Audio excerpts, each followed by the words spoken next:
আচ্ছা, সকলকে ওয়েলকাম। আজকে আমরা একটা এক্সপেরিমেন্ট করব, ঠিক আছে? তো একটা একটা চ্যালেঞ্জ, ঠিক আছে? একটা ছুঁচকে জলের মধ্যে ভাসাতে হবে। তো দেখা যাক ছুঁচকে জলের মধ্যে ভাসানো যায় কি না। যদি যায় তাহলে কেন যাচ্ছে এবং কি হচ্ছে, আর তাহলে সেটাকে আমরা এক্সপ্লেন করব। আগে এক্সপেরিমেন্টটাকে দেখা যাক, চলো।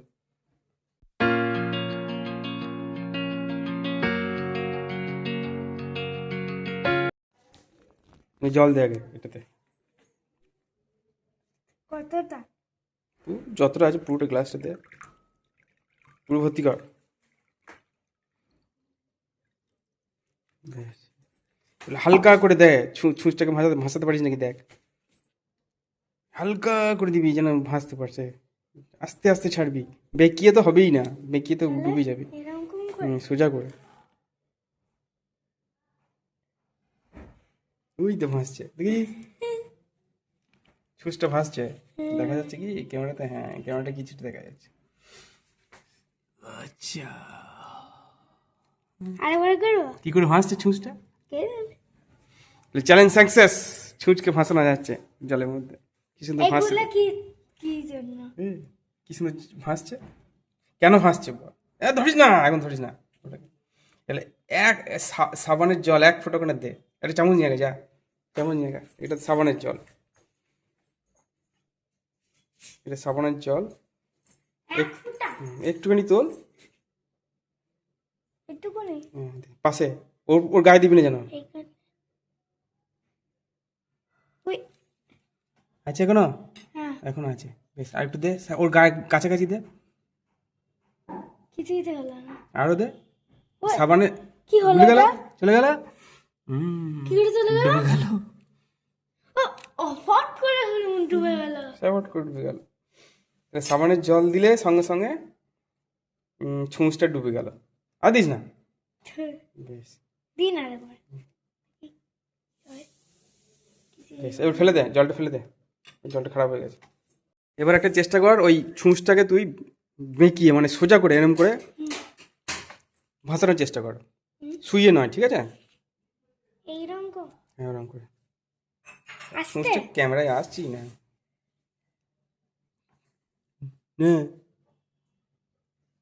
যা, নিচে পড়েই গেল। নিজেই তো পড়ে গেল। নিচে পড়ে গেল। আবার ভাসানোর চেষ্টা কর। নে, এবার এই জলের মধ্যে ওই আস্তে আস্তে ফেলবি, ঠিক আছে? পাউডারটা দিবি একটু একটু করে, এই জলের মধ্যে পাউডার দিবি যেন বেশি মোটা না হয়।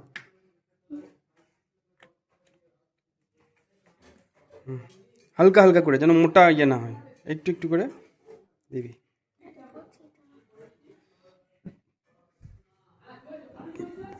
তখন টিপতে গিয়ে পড়ে গেল নাকি? পড়ছিলই না। ঠিক আছে, ঠিক আছে, হয়েছে, ঠিক আছে। না আরেকটু দি। আর একটু দে, বেশি যেন না পড়ে। হ্যাঁ, হালকা হালকা ওটা হচ্ছে না, ওটা আসলে টিপতে গিয়ে বেশি করে পড়ে যাচ্ছে। ঠিক আছে, আর দিতে না, ছেড়ে দে, ছেড়ে দে, হতেই হবে, অনেক পড়েছে।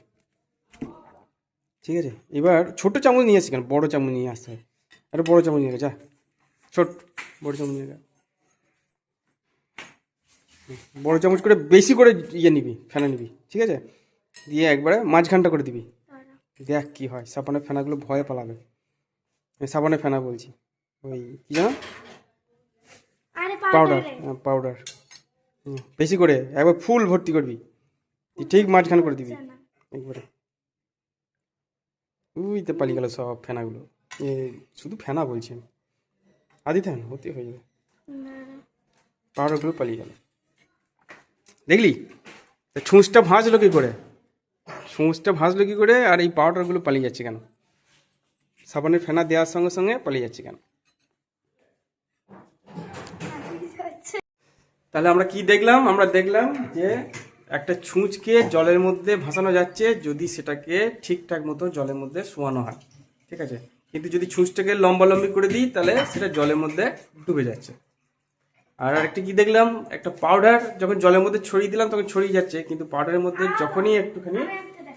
যখনই একটুখানি আমি সাবান দিচ্ছি, ওটা সাবান গোলা জল ছিল, সাবানের গোলা জল যখনই দিচ্ছি তখনই দেখা যাচ্ছে যে ওই ইয়েগুলো কি যেন বলো, শুধু ভুলে যাচ্ছি, পাউডারটা চারিদিকে মানে ছুটে পালিয়ে যাচ্ছে। এটার কারণ হচ্ছে, এটার মানে এক্সপেরিমেন্টের কারণ হচ্ছে জলের সারফেস টেনশন। কি বললাম? Surface tension. জলের পৃষ্ঠটান, বাংলা বলে পৃষ্ঠটান আর ইংরেজি বলে সারফেস টেনশন। ও আমি একটা তাহলে আমি একটু বলি, ঠিক আছে। এই জলের পৃষ্ঠটান জিনিসটা কি? জলের পৃষ্ঠটান হচ্ছে জলের যে অণুগুলো আছে তাদের মধ্যে একটা আকর্ষণ বল কাজ করে। আমরা মনে করতে পারি যে জলের অণুগুলো মানুষ একটা, এবং যারা লাইন ধরে পরপর দাঁড়িয়ে আছে এবং তারা নিজেদের হাত ধরে আছে, সেই হাতটা ছাড়ানো খুব মুশকিল। এই হাতটা যত শক্ত তার সারফেস টেনশন তত বেশি। ঠিক আছে, এবার জলের সারফেস টেনশনের জন্য কি হয়, জলের মধ্যে যখন আমরা ছুঁচটাকে শুইয়ে রাখছিলাম তখন ওই যে জলের অণুর মধ্যে যে বন্ধন সেটাকে ভাঙতে পারছিল না, সেটা অনেক শক্ত ছিল। যেহেতু শুয়ে রাখছি অনেকগুলো জলের অণুর উপরে পড়ছে, তাই জন্য ছুঁচটা সোজাসুজি ছিল। কিন্তু যখন ছুঁচটাকে আমরা কাত করে ঢোকাবার চেষ্টা করছি তখন দেখলাম যে সেটাকে আর জলের মধ্যে রাখা যাচ্ছে না, সেটা জলের মধ্যে চলে যাচ্ছে, কারণ তার সারফেস টেনশনটাকে সে ভেদ করছে, মানে জলের অণুগুলোর মধ্যে যে বন্ধন সেটাকে সে ভেদ করে চলে যাচ্ছে। ঠিক আছে, আর যখনই আমি সাবানের ফোঁটা দিলাম ওই জলের মধ্যে, সাবানের ফোঁটা কি করে, ওই জলের যে সারফেস টেনশন সেটাকে কমিয়ে দেয়। আর জলের সারফেস টেনশন যদি কমে যায় তাহলে কি হবে, জলের সারফেস টেনশন কমে গেলে সেই ছুঁচটা সঙ্গে সঙ্গে ডুবে যাবে। সারফেস টেনশন মানে কি, আমি ওই সেই অণুগুলো যে হাত ধরাধরি করে বন্ধনটা হয়ে আছে সেই বন্ধনটার শক্তিটা কমে যাচ্ছে। তাই যখন আমি ওই জলের মধ্যে সাবানের জল দিচ্ছি তখন অ্যাকচুয়ালি সারফেস টেনশনটা কমে যাচ্ছে এবং সঙ্গে সঙ্গে ছুঁচটা নিচে পড়ে যাচ্ছে। ইয়ের ক্ষেত্রে কি হলো, পাউডারের ক্ষেত্রে কি হলো, পাউডারের ক্ষেত্রে সেম জিনিস, যখন আমি পাউডারটা ওপরে ছড়িয়ে দিলাম জলের সারফেস টেনশনের জন্য ও ওপরে কিন্তু ছড়িয়ে গেল, কিন্তু যখনই আমি কতগুলো ওই সাবানের ফেনা, চামচের সাহায্যে সাবানের ফেনা আমি বা সাবান জল যখন জলের মধ্যে দিচ্ছি সঙ্গে সঙ্গে জলের সারফেস টেনশন কমে যাচ্ছে। আর জলের সারফেস টেনশন কমে যাওয়া মানে বাদ বাকি জায়গায় জলের সারফেস টেনশন বেশি, যেখানে সাবানের জল নেই, তাই জন্য সেইখানে জলের আকর্ষণ বলটা বেশি বলে ওই পাউডারগুলো সেই দিকে দূরে সরে গেল, মানে সেইখানকার অণুগুলো বেশি জোরে টানছিল ওই পাউডারের যে ছোট ছোট ফোঁটাগুলো ছিল সেইগুলোকে। ঠিক আছে, এই জলের যে সারফেস টেনশন বা পৃষ্ঠটান এইটার জন্য কিন্তু যে পোকামাকড়, আমরা দেখবেন পোকামাকড়গুলো কিন্তু জলের মধ্যে হেঁটে বেড়ায়। ঠিক আছে, ওই জন্যই কিন্তু জলের পোকামাকড়গুলো জলের মধ্যে হেঁটে বেড়াতে পারে। এছাড়াও দেখবেন, আমরা চেষ্টা করে দেখবেন যে জলের মধ্যে হাতে করে এরকম করে মারবেন তো হাতে কিন্তু ধাক্কা লাগবে, হাতে কিন্তু লাগবে। যদি আপনি এইভাবে ঢোকান হাতটা তাহলে কিন্তু অতটা ফিল করতে পারবে না, কিন্তু যদি এইভাবে ধাক্কা মারেন তাহলে কিন্তু লাগবে। যখন যারা ড্রাইভ দেয় তারা দেখবেন যখন আহ, তারা ওপর থেকে জলের মধ্যে লাফ দেয় তখন দেখবেন এইভাবে ঢোকার চেষ্টা করে। ঠিক আছে, তারা যদি এইভাবে জলের উপর পড়ে তাহলে কিন্তু বুকের উপর দাগ হয়ে যাবে একবারে, মানে খুব ভালোই লাগবে বুকে, তাদের হয়তো কেটে হেঁটেও যেতে পারে, অনেক ব্যথা পাবে। কিন্তু যদি এইভাবে সে লাফ দেয় তাহলে কিন্তু সারফেস টেনশনের জন্য যে আঘাতটা সেটা সে সহ্য করতে পারবে, কারণ জলের অণু এইভাবে যদি পড়ে তাহলে জলের যে বন্ধন সেটা কম জায়গা ধরে পাবে এবং সে খুব ইজিলি জলের ভেতরে ঢুকতে পারবে। তো আশা করি পরীক্ষাটা আপনারা বুঝতে পেরেছেন এবং পৃষ্ঠটান যে ঘটনা সেটাকে আংশিক আপনাদেরকে বোঝাতে পেরেছি। আচ্ছা, আজকে এই পর্যন্ত থাক, আশা করি ভালো লেগেছে। ওকে, বাই বাই করে দাও। আরে আমি একটা দেখাবো বললাম। দাঁড়া, দেখাবি এখন তো বাই করে দে। বাই। যাও দেখি তুই কি দেখাবি, কি দেখাবি দেখা। Tissue paper. টিস্যু পেপার, তো টিস্যু পেপার দিয়ে কি দেখাবি? দাঁড়া না দেখো। দাঁড়া। জলের মধ্যে দিলে টিস্যু পেপার ভাসছে, বেশ ঠিক আছে। আবার এটা টিস্যু পেপার দিলি সেটাও ভাসছে, ঠিক আছে।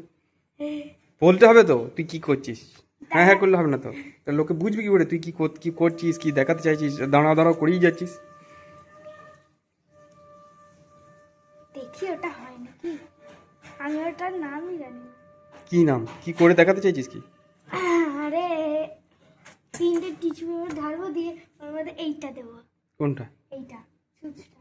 ছুঁচতে দিলে ছুঁচতে তো ভাসবেই, টিস্যু পেপারের জন্য তো টিস্যু পেপারটাই তোকে আটকে রেখে দিয়েছে, টিস্যু পেপারটাই তো আটকে রেখে দেবে, তো তো এমনিই ভাসবে। ওর মধ্যে কি ম্যাজিক হলো? ইটস নট ম্যাজিক, ইট ফালতু, এটা কোনো এক্সপেরিমেন্ট নয়। ওকে, এটা যদি কোনো এক্সপেরিমেন্ট হয় আপনারা বলেন যে হ্যাঁ এটা দিয়ে কোনো কিছু যদি ব্যাখ্যা করতে পারা যায়, ঠিক আছে। আর কিছু দেখাবি? না। ওকে, বাই করে দে। বাই। বাই। কি বললাম, যেটা শিখলিস তার নাম কি? ভুলে গেছি। কি টেনশন? কি? এক্ষুনি বললাম,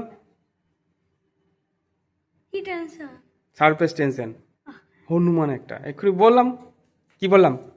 সারফেস টেন্সর সারফেস টেন্সকে বাংলায় কি বলে? ভুলে গেলাম। পৃষ্ঠটান। পৃষ্ঠটান। ইংরেজি কি বলে? দাঁড়া আরেকটা দেখো, ইংরেজিতে সারফেস টেন্সর। তোর ওই দেখাতে গিয়ে লোকে পালিয়ে যাবে অত দেরি করে দেখালে। দেখাবি তো তার আগে চিন্তা করে আগে পরীক্ষাটা করতে হয়, দিয়ে বলতে হয় যে হ্যাঁ এই পরীক্ষাটা আমি দেখাবো, তারপরে তাড়াতাড়ি হবে তখন দেখাতে পারবে। আর তুই দেখাবো বলে যদি এখানে রিসার্চ করতে লাগিস তাহলে লোকে কি করতে আরে দেখবে? দাঁড়া, এটা বল আছে একটা। বেশ, বলটা লোকে দেখবে, না, তাহলে কি দেখবে? এটা জলে ঢালবো, এটা খুলে যাবে। ওই দেখা দেখি খুলে যাবে। খুলে গেল। কই খুললো? এই তো দেখো। ওকে ঠিক আছে, বাই। ইয়া